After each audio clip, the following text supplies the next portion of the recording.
பிரச்சனை வர்றதுக்கு முன்னாடியே நம்ம பிரச்சனை வருமோ அப்படின்னு நினச்சி கவலைப்பட்டு நிகழ்காலத்தை இழக்கக்கூடாது.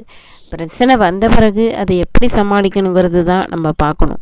அடுத்தது அவமானம், தோல்வி எல்லார் வாழ்க்கையிலையும் சகஜம்தான். ஆனால் அதிலிருந்து எப்படி வெளில வர்றதுன்னு தான் பார்க்கணும். அந்த அவமானத்தையோ தோல்வியோ நாம் நினச்சிட்டே இருந்தால் நம்மளுடைய எதிர்காலம் பாழாகும். அடுத்தது அடுத்தவங்க யாராக இருந்தாலும் நம்மளை பற்றி விமர்சனம் பண்ணாங்கன்னா அதை பற்றி காதிலே வாங்கக்கூடாது.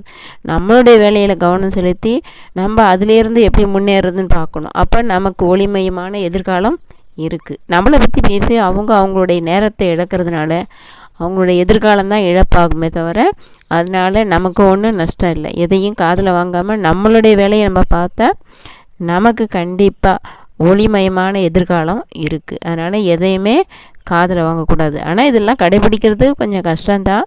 கடைபிடிச்சா கண்டிப்பாக வெற்றி நிச்சயம்.